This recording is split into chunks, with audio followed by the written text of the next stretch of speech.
Hello friends, Bengal job study সংবাদ চ্যানেলে আপনাদের প্রত্যেককে জানাই স্বাগতম। আজ এক্ষুনি মাত্র বা খবর অনুসারে রাজ্য কেন্দ্র সরকারের তরফ থেকে উঠে এলো আজকের বাছাই করা 20টি গুরুত্বপূর্ণ সংবাদ। শুরুতে হেডলাইন, তারপরে বিস্তারিত খবর। শেষ হয়েছে বিধানসভা নির্বাচন, হাতে গোনা 2 দিন, তারপরে বিধানসভা ভোটের ফলাফল সেই 4ই মের দিকে তাকিয়ে রয়েছে গোটা বাংলার মানুষ। এমনই সময় বিজেপি সরকার ঠিক করতে ব্যস্ত কে হবে বাংলার মুখ্যমন্ত্রী, আর এদিকে কোনোভাবেই যেন ইভিএম বাক্স এদিক ওদিক না যায় সেদিকে নজরদারি দিতে ব্যস্ত মমতা বন্দ্যোপাধ্যায়।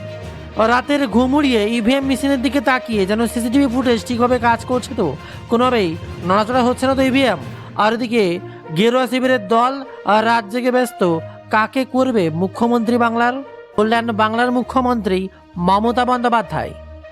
অপরদিকে আবার স্ট্রং রুম নিয়ে বিতর্ক, উত্তেজনা বহাল। স্ট্রং রুমের নিরাপত্তা আশঙ্কায় সন্ধ্যায় ক্ষুদিরাম অনুশীলন কেন্দ্রের সামনে ধর্নায় বসেন তৃণমূলের কুণাল ঘোষ, সুশীবাজা। পরে বিজেপির সন্তোষ পাঠক, তাপস রায় প্রমুখ ঢোকেন।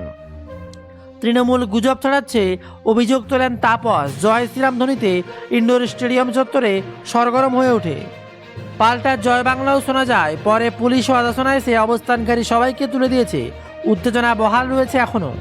খবর আসছে স্ট্রং রুম বিতর্কে দাবি তৃণমূলের ক্ষুদিরাম অনুশীলন কেন্দ্রের ভেতরে কে বা কারা ঢুকেছে এবং কি করে ঢুকেছেন তা নিয়ে প্রশ্ন তোলা হয়েছে তৃণমূলের তরফ থেকে। ওই স্ট্রং রুমের ভেতরে রাখা বৈদ্যুতিক ভোটযন্ত্র বা ইভিএমের কারচুপি হতে পারে বলে আশঙ্কা প্রকাশ করেছে বেলেঘাটার তৃণমূল প্রার্থী কুণাল ঘোষ এবং শ্যামপুকুর তৃণমূল প্রার্থী শশী পাজার দাবি, ভেতরে কি কাজ হচ্ছে ডিবেট চলছে, একের পর এক আলোচনা, গ্রুপের পর গ্রুপ চলছে, মিটিং বৈঠক চলছে বাংলার প্রতিটি পাড়ায় পাড়ায়।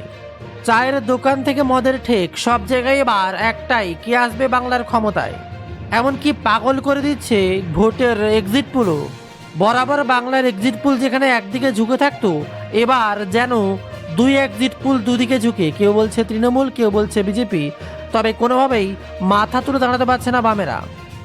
তাদের একটাই টার্গেট, শূন্য কাটিয়ে সংখ্যা বাড়াবে। আর এমনই সময় বাংলার কি হাল, কোথায় কি কাণ্ড ঘটছে, কোথায় কত কেন্দ্র বাহিনী ভোটের পরেও মোতায়েন থাকছে তা নিয়ে একের পর এক গুরুত্বপূর্ণ সংবাদ আজকের ভিডিওতে। এবার ভোট পর্ব শেষ হতেই কেউ আবার ঢোক গিলছে। উল্টো সুরিবার বিজেপির প্রাক্তন রাজ্য সভাপতি মমতাকে কি অভিনন্দন। দেশের সবকটি সংস্থা এক্সিট পোল বাংলায় বিজেপি সরকার গঠনের ইঙ্গিত দেওয়া হয়েছে। তবে উচ্ছ্বাসিত না হওয়ার বার্তা দিলেন বঙ্গের বিজেপির প্রাক্তন সভাপতি তথাগত রায়। এক্সে লিখলেন, ভোট গণনা এখনও বাকি আছে, তাতে চোরের দল কি চেষ্টা করবে আমার জানা নেই।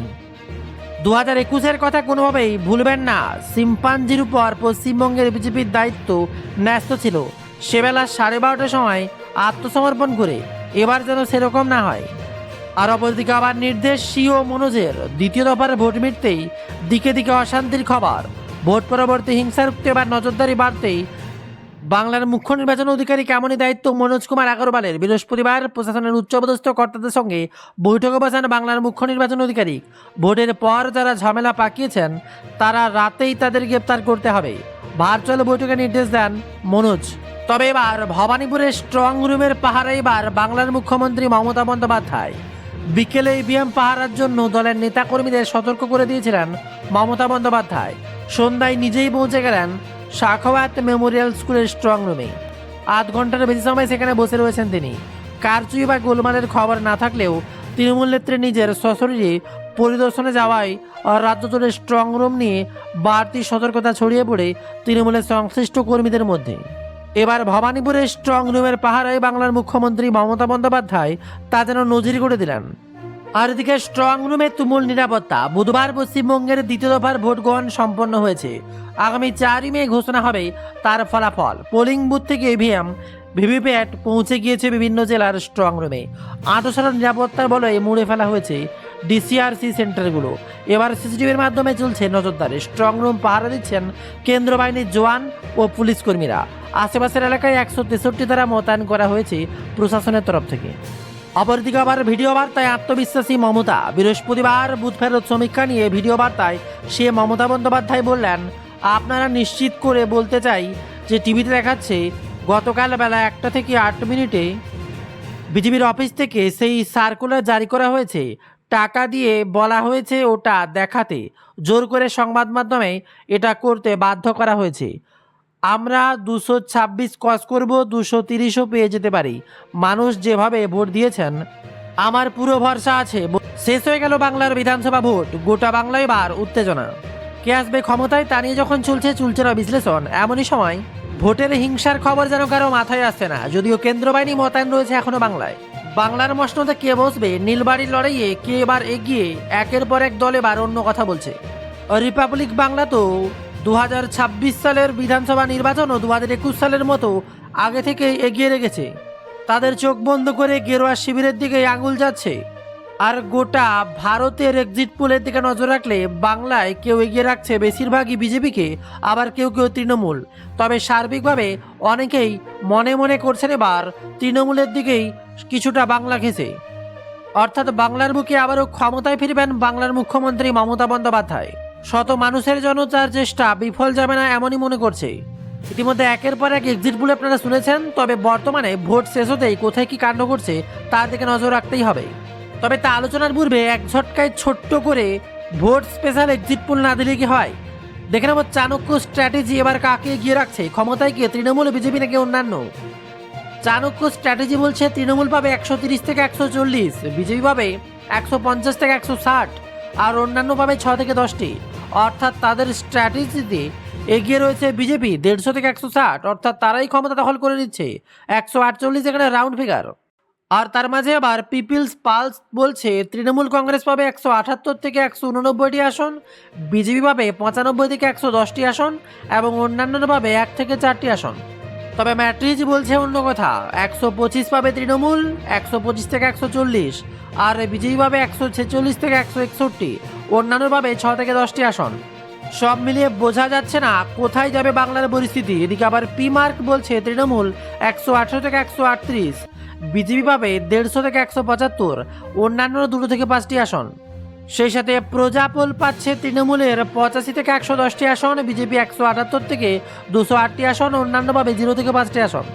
অপরদিকে পোল ডায়েরি পাচ্ছে তৃণমূল 99 থেকে 127টি আসন, বিজেপি থাকছে 142 থেকে 171টি আসন, অন্যান্য পাবে 5 থেকে 9টি আসন। সব মিলিয়ে বাংলার ভোটের রাজনীতি এক অন্য পর্যায়ে পৌঁছে গেছে। কেউ বলছে তৃণমূল, একজুট পুল এবার যেন সব কিছু শূন্য করে দিল। কেউ বলছে তৃণমূল, কেউ বলছে বিজেপি। সব মিলিয়ে কারো একদিকের দিকে ঝুঁকে নেই এক্সিট পুল। আর এত কিছু খবর প্রকাশ করেও এবিপি আনন্দ বলছে আমরা নিজস্ব কোনো সমীক্ষাই করিনি। আর তাতেই বোঝা যায় যে বাংলার হাল দেখে তারা মুখ খুলতে নারাজ। অর্থাৎ বাংলার বিধানসভা ভোটের সমীক্ষা করাও বর্তমান সময়ে এতটা সহজ হয়ে যাচ্ছে না, অনেকটাই কাঠখড় পুরোতে হবে। কারণ কে আসবে ক্ষমতায় তা কেউ নিজেও জানে না। তবে কোথায় কোথায় রিপোলের সম্ভাবনা, কোন কোন বুথে রিপোলের সম্ভাবনা, রিপোল নিয়ে বড় কথা বললেন রাজ্যের সিইও মনোজ আগরওয়াল। বললেন যেখানে যেখানে টেপ পাওয়া গিয়েছে, ওয়েবকাস্টিং দেখেছি, যা অবজারভার রিপোর্ট এসেছে, এখনও জিরো টলারেন্স পদক্ষেপ করা হবে। আমরা আগাম বললাম এই জায়গা ছাড়াও যেখানে যেখানে পাওয়া যাবে রিপোল হবে। ফলতায় 252, 235, 226, 186, 241 বুথে আতর লাগানোর অভিযোগ উঠেছে। সিও বলছে ডিটেল রিপোর্ট এলে সত্যি প্রমাণিত হলে আগামীকাল বৃহস্পতিবার রিপোল হবে। তার মাঝে বিরাট বড় খবর, ভোটের পরেও 700 কোম্পানি। ভোটের পরে কেন্দ্র বাহিনী রাজ্যে রেখে দেওয়ার সিদ্ধান্ত নিয়েছে জাতীয় নির্বাচন কমিশন। যদিও বাংলায় ভোট পরবর্তী হিংসা ভাবাই যাচ্ছে না, কারণ ভোটের মাঝেই সেরকম হিংসাই হয়নি। কারণ একচেটিয়া ক্ষমতা বাংলায় এবার কারো হাতে নেই, যেন সবারই সমান সমান ভাগ। আর এমনই সময় জানিয়ে দিয়েছে 4 মে ভোট মিটে যাওয়ার পরেও 700 কোম্পানির কেন্দ্র বাহিনী থাকবে রাজ্যে। অতীতের তুলনায় এই বাহিনী সর্বাধিক উল্লেখযোগ্য। বেহালায় দ্বিতীয় দফার ভোটের প্রচারে এসে কেন্দ্র স্বরাষ্ট্রমন্ত্রী অমিত শাহ বলছেন আইন শৃঙ্খলা রক্ষায় নির্বাচনের পর আরও 60 দিন বাংলায় কেন্দ্র বাহিনী মোতায়েন থাকবে। এদিকে আবার ভয়ানক খবর, দেওয়াল ধসে মৃত্যু 7। ভারী বৃষ্টির কারণে বুধবার সন্ধ্যায় বেঙ্গালুরু বোরিং হাসপাতালের একটি দেওয়াল ধসে 7 জনের মৃত্যুর আশঙ্কা করা হচ্ছে। মৃতদের মধ্যে হকার ও পথচারীর থাকতে পারেন। মৃতদের মধ্যে কয়েকজন হাসপাতালের কাছের ফুটপাতের ঠেলা গাড়িতে ছোটখাটো ব্যবসা চালাতেন, অন্য